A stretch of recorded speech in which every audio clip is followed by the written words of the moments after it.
Everyone, आज मैं आपके लिए एक्सप्लेन करूंगी इमॉर्टैलिटी का एपिसोड नंबर 3। तो जैसा कि लास्ट एपिसोड में हमने देखा था कि फैंग हान हाई डेजर्ट में ट्रेनिंग पर चला गया। जो भी इस ट्रेनिंग में अच्छा परफॉर्म करेगा उसे इनर डिसाइपल बनने का मौका और इमॉर्टैलिटी एलिक्सिर एज रिवॉर्ड मिल सकता था। वहाँ पर इन लोगों का सामना रेगिस्तानी लुटेरे और डीमन सिक के टॉप डिसाइपल पिंक प्रिंस से हो गया। पिंक प्रिंस ने 6 इन थंडर से इन सभी को घायल कर दिया। तभी युआन जियांगकोंग बैटलफील्ड छोड़कर भाग गया था। वहीं पर सीनियर मो पिंक प्रिंस के हाथों मारी जाने वाली थी, मगर तभी फैंग हान पिंक प्रिंस पर हमला करने कूद जाता है।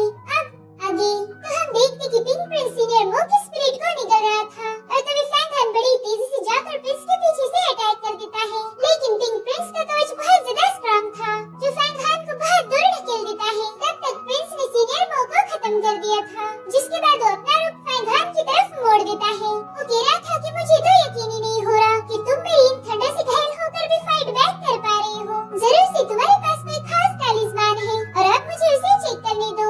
इधर फैंग हान सोच रहा था कि अब तो मैं बुरा फंस गया, मुझे अब जल्दी से स्वॉर्ड को मैनिपुलेट करना होगा। शायद यही एक रास्ता है जिसका यूज करके मैं प्रिंस का मुकाबला कर सकता हूँ, लेकिन मुझे तो स्वॉर्ड को ढंग से मैनिपुलेट करना ही नहीं आता। खैर अब जो भी होगा वो देखा जाएगा। मेरे पास यही लास्ट ऑप्शन है। जिसके बाद वो प्रिंस की तरफ अपनी स्वॉर्ड थ्रो कर देता है, लेकिन वो प्रिंस की स्वॉर्ड से हिट होकर वापस से फैंग हान के पास आ जाती है। अब सेकंड अटैक पिंक प्रिंस ने किया था। वो अपनी स्वॉर्ड को काफी अच्छे से मैनिपुलेट कर सकता था, तो फैंग हान लिंगफिंग स्वॉर्ड का यूज करके खुद को डिफेंड करना शुरू कर देता है। प्रिंस उसे मारने की पूरी कोशिश कर रहा था, मगर वो समझ जाता है कि ये बंदा बहुत टफ है, इसीलिए वो मल्टीपल स्वॉर्ड क्रिएट करके उस पे मुसलसल हमला करना शुरू कर देता है। फैंग हान सोच रहा था कि मेरा कल्टीवेशन लो होने की वजह से मुझे अपनी ढेर सारी पावर्स का यूज करना पड़ रहा है। पता नहीं मैं इस बंदे को कैसे हरा पाऊंगा। और फाइनली फैंग हान उससे हिट होकर नीचे गिर जाता है। तब तक होंगी को भी होश आ चुका था। इधर पिंक प्रिंस कह रहा था कि बच्चे तुम स्वॉर्ड को मैनिपुलेट नहीं कर सकते, इससे तो तुम और जल्दी मारे जाओगे। तब तक फैंग हान उसके कई सारे अटैक से हिट हो रहा था। पिंक प्रिंस उससे कहने लगता है कि फिलहाल मैं घायल हूँ, इसी वजह से तुम अभी तक मेरे सामने टिक पाए, नहीं तो तुम्हारे जैसे कीड़े को मसलने में मुझे ज्यादा समय नहीं लगेगा। जिसके बाद दोबारा से फैंग हान पर हमला कर देता है। तो इस बार फैंग हान उसके अटैक को डॉज करके प्रिंस की स्वॉर्ड को पकड़ के रखता है। तब तक फैंग हान की स्वॉर्ड प्रिंस पर हमला करने ही वाली थी, मगर वो तो उसे आराम से डॉज कर लेता है। वो कह रहा था कि भले ही तुम मैनिपुलेशन में बहुत कमजोर हो, मगर तुम्हारे पास आइडियाज की कोई कमी नहीं है, लेकिन तुम चाहे कितनी भी कोशिश करो तुम मेरे मैजिक सूट को कभी ब्रेक नहीं कर पाओगे। इधर होंगी धीरे धीरे पिंक प्रिंस की तरफ जा रही थी और फैंग हान अपनी पूरी स्ट्रेंथ का यूज करके पिंक प्रिंस की स्वॉर्ड को पकड़ रहा था। वो कहता है तुम 8वें लेवल के कल्टीवेटर हो, आखिर कब तक मेरे सामने टिक पाओगे। थोड़ी देर में मैं तुम्हारी स्पिरिट को चूस लूंगा और फिर तुम्हारा वो टैलिस्मान मेरा हो जाएगा। जिसके बाद वो सोल कंट्रोलिंग डीमन आई को एक्टिवेट कर देता है, जिससे फैंग हान को बहुत तकलीफ होने लगती है। वो सोच रहा था कि डोमेन ड्रैगन पिक्चर को एक्टिवेट करने का मेरे पास वक्त ही नहीं है, अब मैं क्या करूं। अब पिंक प्रिंस कहता है कि तुम्हारे साथ टाइम पास बहुत हो गया, अब मैं तुम्हें खत्म कर दूंगा। मगर तभी होंगी पीछे से आकर उस पे हमला कर देती है। ये अटैक तो बहुत पावरफुल था, लेकिन उसकी स्वॉर्ड प्रिंस की बॉडी को टच ही नहीं हो रही थी। जिसके बाद प्रिंस उसे दूर पुश करके कह रहा था कि अरे वाह, यहाँ पर तो एक और बंदी है और ये बहुत ही क्यूट है। मेरे तो मजे हो गए। अब वो फैंग हान को छोड़कर उसकी तरफ आगे बढ़ रहा था। होंगी पीछे हटते हुए फैंग हान को मदद के लिए बुलाने लगती है और इधर फैंग हान होंगी को मुसीबत में देखकर प्रिंस पर चिल्लाने लगता है और इसी दरमियान वो स्वॉर्ड उसकी बॉडी में चली गई थी। इधर पिंक प्रिंस होंगी से कह रहा था कि मेरी जान प्लीज मुझसे डरो मत और ना ही मुझसे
बंदे से उसकी ठोकर लग जाती है। वो देखता है कि एक मिस्टीरियस बंदा वहीं पर गिरा हुआ था। उसके माथे पर 2 हॉर्न्स थे जो फैंग हान को काफी स्ट्रेंज लग रहे थे, तो उन्हें चेक करने लगता है और फिर थोड़ी देर में वो समझ जाता है कि ये बंदा वही ड्रैगन है। इधर हांगी फैंग हान को उठाने की कोशिश करने लगती है, मगर वो कोई रिस्पॉन्स नहीं दे रहा था, जिससे हांगी काफी डर जाती है। उसे लग रहा था कि हेवनली रोप की पावर्स को फैंग हान का टैलिस्मान झेल नहीं पाया। वो फैंग हान से कह रही थी कि प्लीज वापस आ जाओ, तो मैंने कहा था कि तुम मुझे प्रोटेक्ट करोगे, तो भला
करने की बात आए तो खुद को कमजोर मत करना। फैंगहान तुम बहुत रहमदिल हो, मगर ये दुनिया तुम्हारी जैसी नहीं है। जिस पर फैंगहान कहता कि मैं लियू कांग को अपना भाई मानता था, इसीलिए उसके रियल चेहरे को पहचान नहीं पाया। होंगी तुमने आज जो कुछ भी मुझे सिखाया है वो मैं हमेशा याद रखूंगा। मैं समझ चुका हूँ कि यहाँ पर ताकत ही सब कुछ है। तो होंगी उसके कंधे पर हाथ रख के कहती कि मैं बहुत खुश हूँ जो तुम ये बात समझ गए। अब फैंगहान दिल ही दिल में अपने मास्टर हाई चांग से कह रहा था कि मास्टर मैं एक दिन इमॉर्टल बनूंगा और फिर मैं बनूंगा डीमन एम्परर। और तभी उसे ड्रैगन यान की आवाज आती है। वो कह रहा था फैंगहान जल्दी से यहाँ से चले जाओ, सीनियर हुआ यहीं पर आ रहा है। तो तुरंत ही ड्रैगन यान को बाहर निकाल लेता है। होंगी तो उस ड्रैगन को देखकर बहुत ज्यादा हैरान थी। अब वो ड्रैगन जाके सभी ट्रेजर्स को एब्जॉर्ब करके फाइनली पिंक प्रिंस को भी निगल लेता है। अब फैंगहान हवा में जंप करके उस ड्रैगन को अपने अंदर वापस ले लेता है। जिसके बाद फैंगहान बड़ी तेजी से होंगी को लेके वहाँ से रवाना हो चुका था। उनके जाते ही वहाँ पर सीनियर हुआ और युवान पहुँच जाते हैं। युवान कह रहा था कि शायद हमें लेट हो गया। तो सीनियर हुआ तुरंत ही अपनी पावर से सबके प्रिमोर्डियल स्पिरिट को चेक करते हैं। उसमें सिर्फ सीनियर हुआ और दूसरे 2 डिसाइपल मरे हुए थे। उन डिसाइपल में था लियू कांग और प्रिंस बाओ। सीनियर हुआ युवान को बताते हैं कि बाकी के डिसाइपल सिर्फ यिन थंडर से पॉइजन है, मगर वो सभी जिंदा है। जिसके बाद सीनियर हुआ ने अपनी फ्रोजन स्ट्रेंथ से उन्हें हवा में उठा लिया था। सीनियर हुआ कह रही थी कि मैंने इन सभी के प्रिमोर्डियल स्पिरिट और पॉइजन के असर को भी लॉक कर दिया है, जिस वजह से इनके स्पिरिट अब सेफ है। तो युवान सीनियर वो के पास जाकर कह रहा था कि प्लीज मुझे माफ कर दीजिए, मैं इतना स्ट्रॉन्ग नहीं हूँ इसलिए आपको बचा नहीं पाया। अब सीनियर हुआ वहाँ से निकलने ही वाले थे कि तभी वो कहता है कि सीनियर आपकी हेवनली रूस्टर यांग रॉक, मेरी सिल्वर स्नेक स्वॉर्ड और साथ ही हमारी जूनियर्स की सारी तलवारें गायब है। तो सीनियर हुआ के साथ आई बच्ची कहने लगती है कि अगर तुम इतने घमंडी और कमजोर ना होते तो हेवनली रूस्टर यांग रॉक ऐसे गायब नहीं होती। अब युवान को उस बच्ची को क्या जवाब दिया जाए ये समझ नहीं आ रहा था। वो कह रहा था कि मैं एक दिन बहुत ज्यादा पावरफुल बन जाऊंगा और फिर मैं पिंक प्रिंस का मुकाबला करके यांग रॉक को वापस लाऊंगा। जिस पर वो दूसरी बच्ची कह रही थी कि सीनियर की यांग रॉक प्योर यांग टैलिस्मान है। अब उसके ऊपर जो ब्लड सील लगा था वो हट चुका है, इसीलिए तुम्हारे जैसा बेवकूफ कभी भी उस रोक को ढूंढ नहीं पाएगा। तभी वो दूसरी बच्ची कहने लगती है कि पिंक प्रिंस क्या उसका बाप भी उस ब्लड सील को हटा नहीं सकता। ये सुनकर युवान भी सोच में पड़ जाता है कि अगर यांग रॉक पिंक प्रिंस के पास नहीं तो फिर किसके पास है। तभी सीनियर हुआ बताते हैं किसी बीवर सेक्ट के एल्डर से उस सील को हटा सकते हैं। युवान कहते हैं कि इसका मतलब इसमें वो भी शामिल है। तो सीनियर हुआ युवान को बताते हैं कि जिसने भी मेरी यांग रॉक ली है मैं उसे जल्द ही खत्म कर दूंगा। तभी युवान को याद आता है कि उनके ग्रुप में तो 10 लोग थे और अब है 8। इसका मतलब था कि 2 लोग मिसिंग है। वो कहते हैं सीनियर फैंगहान और होंगी गायब है। वहीं दूसरी तरफ हम फैंगहान को देखते हैं जो कि ड्रैगन पावर्स की वजह से बड़ी ही तेजी से फ्लाई कर सकता था। वो होंगी से कह रहा था कि अभी भी मैंने जो भी फ्लाइंग सोर्स कलेक्ट की है उसमें से तुम जो चाहे वो ले सकती हो या फिर तुम सारी सोर्स भी रख सकती हो, ये तुम्हारी मर्जी है। जिस पर होंगी कह रही थी कि ना मुझे वो सब नहीं चाहिए, अगर बाद में कभी जरूरत पड़ी तो मांग लूंगी। अब फैंगहान उसे बता रहा था कि इस ट्रेनिंग में मैं बहुत कुछ सीखा हूँ, जैसे कि मेरा इमॉर्टलिटी से कोई कनेक्शन है। देखा जाए तो मैं एक सर्वेंट था लेकिन आज मैं यहाँ पर हूँ, शायद यही मेरी तकदीर थी और आगे चलकर मैं जरूर से एक इमॉर्टल बन जाऊंगा। इस जर्नी में मुझे बहुत से लोगों ने मदद की है और उनमें से सबसे खास तुम हो। तुम्हारी वजह से मैं आउटर डिसाइपल बन पाया। तुमने मुझे कई सारी चीजें सिखाई है, इसलिए आज के बाद मैं तुम्हें हर एक मुसीबत से बचाऊंगा। उसकी बातों से होंगी बहुत खुश थी, मानो उसकी कोई दुआ कबूल हो गई हो। और तभी उन्हें कुछ आवाजें आने लगती है तो ये लोग चुपके से उन आवाजों को फॉलो करते हुए एक जगह पर पहुँच जाते हैं। वहाँ पर मॉर्निंग और किंग शुई के दरमियान फाइट चल रही थी। होंगी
परफ्यूम की चपेट में आ जाती है। इधर फैंग हान नीचे गिरते हुए कह रहा था कि होंगी तुमने ऐसा क्यों किया। वहीं दूसरी तरफ किंग शुई ने लेवल अप करके वो हेवन ह्यूमन रेल में पहुंच चुकी थी और अब उसकी पावर से मॉलिन भी घायल हो जाता है। अब किंग शुई तुरंत ही जाकर होंगी को पकड़ लेती है। होंगी देखती कि किंग शुई ने उसे नीचे गिरने से बचा लिया है। वहीं पर जिन शिताई देखता है कि मॉलिन तो हार के कगार पर है, इसलिए वो वहाँ से चला जाता है। अब फैंग हान जल्दी से जाकर होंगी से पूछता है कि तुम ठीक तो हो ना, जिस पर वो कहती कि अरे मेरी फिक्र नहीं करो, देखो मैं बिल्कुल ठीक हूँ। जिसके बाद वो फैंग हान को यकीन दिलाने के लिए थोड़ा सा गाना भी गा के दिखाती है। इससे वो कंफर्म हो जाता है कि होंगी तो खतरे से बाहर है। जिसके बाद वो कह रहा था कि मैं तुम्हारे लिए बहुत परेशान हो गया था, आइंदा से कभी ऐसा मत करना। मगर होंगी उससे कुछ छुपा रही थी। वो कहती देखो मिस किंग शुई हेवन ह्यूमन रेल में पहुंच चुकी है। इधर किंग शुई heaven human lightning in thunder python को क्रिएट करती है, जिन्हें देखकर फैंग हान बहुत हैरान था। अब वो दोनों पाइथन मॉलिन पर जबरदस्त अटैक कर देते हैं, जिसे देखकर फैंग हान बहुत खुश हो गया था। वो कहते देखो होंगी ये कितना ज्यादा पावरफुल अटैक है।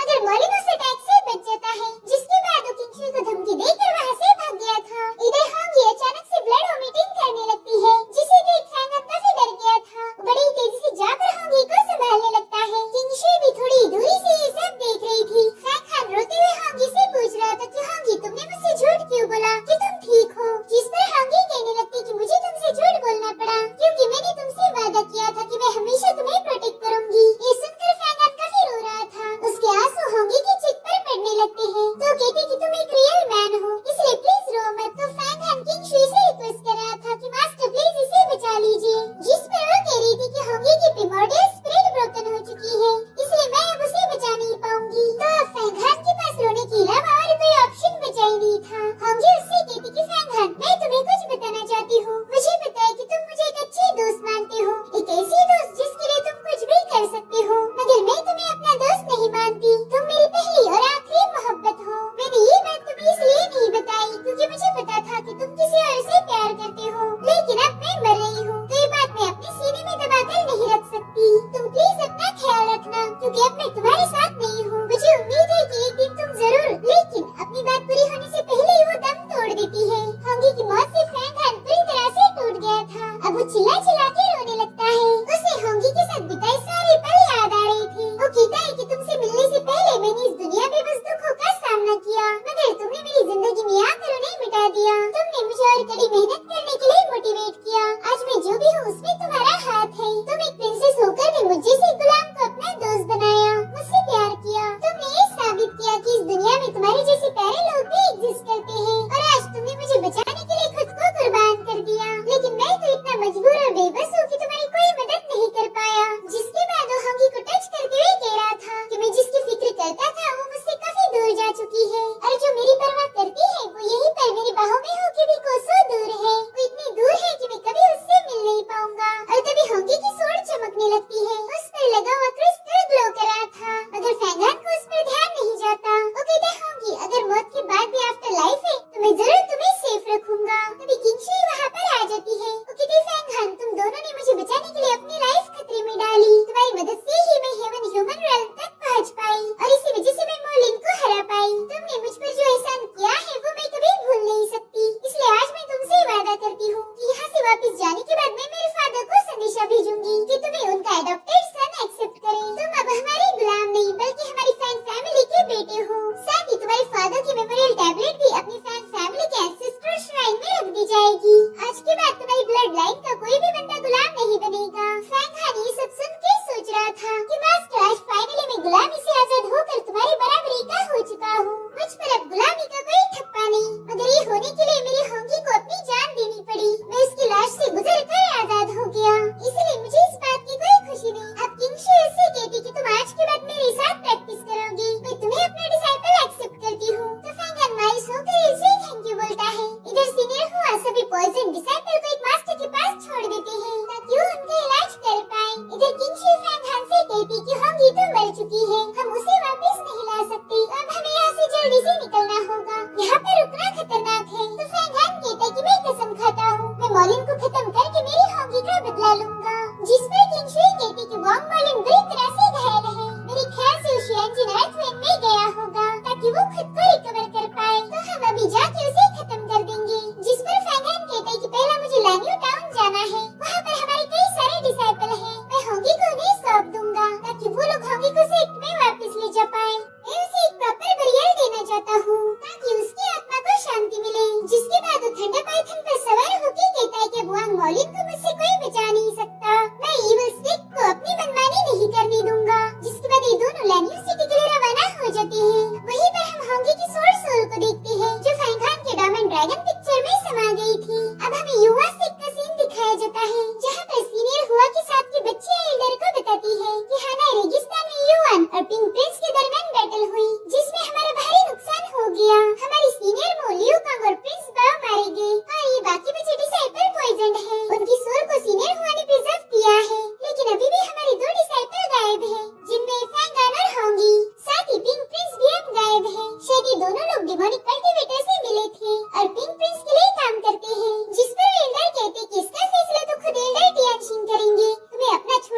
जिन शिताई को देखते हैं जो इन पर नजर रखे हुए था। वहीं दूसरी तरफ हम दो डिसाइपल को देखते हैं जो एल्डर फैंग से मिलने आए थे। दरअसल एल्डर हानहाई रेगिस्तान में जो कुछ भी हुआ उसके बारे में इनसे जानकारी ले रहे थे। तो लोग बताते हैं कि किंगशुई की जान खतरे में थी, मगर जीडियन पिक के एक डिसाइपल ने उन्हें बचाया। अब वो डिसाइपल कहाँ पर है ये किसी को पता नहीं। इधर फैंग हान और किंगशुई उस प्राचीन केव में पहुँच गए थे। वहाँ पर कई सारे बैड डीमन थे जिन्हें फैंग हान थंडर स्वॉर्ड से घायल कर रहा था। वो देखता है कि उस जगह पर गोल्डन ऑरा है, तो किंगशुई उसे बताती है कि शुआनचिन अर्थ वेन्स है, ये हमारे कल्टीवेटर्स के लिए बहुत फायदेमंद होती है, मगर डिमोनिक कल्टीवेटर्स इसे हासिल करना चाहते हैं और मुझे पूरा यकीन है कि यहाँ पर जरूर डीमंस रहते होंगे। मगर तभी ड्रैगन यांग फैंग हान को बता रहा था कि ये लड़की वेन्स की कुछ ज्यादा ही तारीफ कर रही है। ये अर्थ वेन्स इतने भी खास नहीं और न ही कल्टीवेटर्स को इससे ज्यादा फायदा मिलता है। और अब हमें डीमन सिक के दो एल्डर्स दिखाए जाते हैं, जिनमें से एक एल्डर कह रहा था कि पिंक प्रिंस कहाँ गायब हो गया, अभी तक तो उसने वापस आना चाहिए था। जिस पर वो दूसरा एल्डर कहता है कि अगर वो जीत गया तो अच्छी बात है और हार भी गया तो कोई मसला नहीं, मैं इसके बारे में जो भी जानकारी है वो बस हमारे ग्रैंड एल्डर को दे दूंगा, मुझे तुम्हें कुछ बताने की लोड़ नहीं है। तो कुबड़ा एल्डर कह रहा था कि तुम बकवास मत करो, इमॉर्टल्स और हमारे दरमियान जो भी मसले हैं वो मुझे पता होने चाहिए, क्योंकि जल्द ही हम लोगों में जंग होने वाली है और इसी वजह से हमने हानाई रेगिस्तान में हमारा अल्टर सेटअप किया था, मगर अब पिंक प्रिंस की वजह से वो अल्टर खतरे में है। इधर ये दोनों उस केव को एक्सप्लोर करते हुए डीमन लॉर्ड के अल्टर के पास पहुंच जाते हैं। किंगशुई कह रही थी कि पता नहीं क्यों डीमन लॉर्ड ने इतनी छोटी जगह पर अपना अल्टर क्यों बनवाया, और तभी उन्हें आवाज आती है कि तुम दोनों की इतनी मजाल कि तुम हमारे अल्टर में घुस जाओ। बताओ तुम्हें हमारे डीमन लॉर्ड के अल्टर में आने की परमिशन किसने दी? क्या तुम्हें सच में लगता है कि तुम अपनी पावर से मुझे यानी मॉलिन को हरा पाओगे? जिस पर किंगशुई कह रही थी कि मॉलिन मैं तुमसे वादा करती हूँ एक दिन मैं तुम्हारे डीमन सिक पर अटैक कर उसे डिस्ट्रॉय कर दूंगी। मैं भी तुम्हारे डीमन लॉर्ड की पावर्स को देखना चाहती हूँ। जिस पर वो कहता है कि डीमन लॉर्ड से तुम बाद में निपट लेना, पहला तुम्हें मेरे इन छोटे छोटे डीमंस का मुकाबला करना होगा। और अब मॉलिन उनके सामने आ जाता है। वो कह रहा था कि ये मॉलिन का वादा है कि आज तुम दोनों भी कब्र तक जरूर जाओगे। मॉलिन को देखते ही फैंग हान के खून में आग लग गई थी, जिसके बाद मॉलिन अपनी सुपरनेचुरल पावर्स को एक्टिवेट करना शुरू कर देता है। वहीं पर हम उस लूजर जिन शिताई को देखते हैं जो छुप कर ये सब देख रहा था। मॉलिन कह रहा था किंगशुई हमारे पहले बैटल में मैं थोड़ा सा कमजोर पड़ गया था, मगर इस बार ऐसा नहीं होगा। जिसके बाद अल्टर को एक्टिवेट करना शुरू कर देता है। वो कह रहा था कि आज मैं तुम्हारी मुलाकात हमारे डीमन लॉर्ड से करवा दूंगा, तुम्हारी सारी इच्छाएं वही पूरी करेंगे। फैंग हान तो मॉलिन को मारने जा ही रहा था, मगर किंगशुई उसे रोकते हुए कहती कि तुम उसका मुकाबला नहीं कर पाओगे, इसलिए मुझे इसे हैंडल करने दो, तब तक तुम यहाँ मौजूद बाकी डीमंस को खत्म कर दो। अब किंगशुई तुरंत ही अपने थंडर पाइथन को समन करके मॉलिन पर हमला कर देती है। इधर मॉलिन ने भी अपना स्तर क्रिएट करके इसे काउंटर करना शुरू कर दिया था। उन दोनों के इस भयानक अटैक से पूरी केव शेक होने लगती है। इधर फैंग हान बाकी डीमंस को पैरालाइज कर रहा था, उसके एक ही बार में डीमंस तड़प रहे थे, मगर वहाँ पर डीमंस की कोई कमी नहीं थी। इधर मॉलिन ने अपनी एक्सट्रीम पावर्स को एक्टिवेट कर दिया था, जिससे उसका पेट मटके जैसा फूल जाता है। वो किंगशुई को मारने की पूरी कोशिश कर रहा था, लेकिन किंगशुई के थंडर पाइथन ने उसके अटैक को रोक दिया। इधर जिन शिताई कहता है कि मैंने भी अब इस कमीने पर हमला कर देना चाहिए, ऐसा मौका बार बार नहीं मिलेगा। जिसके बाद वो कहता है किंगशुई रेगिस्तान में तो तुम मुझसे बच गई, लेकिन अब नहीं बच पाओगी। और अब वो अपनी पावर्स को एक्टिवेट करना शुरू कर देता है। वो कह रहा था कि तुमने मेरे 8 डिसाइपल और 8 क्वींस को मारा है, इसका बदला तो मैं लेके रहूंगा। जिसके बाद वो भी किंगशुई पर हमला कर देता है, मगर किंगशुई ने उसके अटैक को डिस्ट्रॉय कर उसे भी घायल कर दिया था। अब उसका अगला टारगेट था मॉलिन, तो उसे भी अपनी थंडर पावर से घायल कर देती है। इधर फैंग हान डीमंस को मार रहा था, तब यान उसे बताता है कि तुम इन्हें मारते रहो और मैं उनका ब्लड एसेंस एब्सॉर्ब करके उसे रिफाइन कर प्योर ब्लड बोलस बना दूंगा। तो फैंग हान उसे इस ब्लड बोलस के बारे में पूछने लगता है। यान कहता है कि हमारी हुआंगचुआन सेक की प्राचीन टेक्निक है, इससे ब्रेक थ्रू करने में भी बहुत मदद मिलती है। जिसके बाद वो अपनी रिफाइनिंग प्रोसेस स्टार्ट कर देता है। वो कह रहा था कि इससे तुम्हारी ताकत 10 गुना ज्यादा बढ़ जाएगी। अब यान मरे हुए डीमंस की प्लेस को निकाल कर फैंग हान के लिए प्योर ब्लड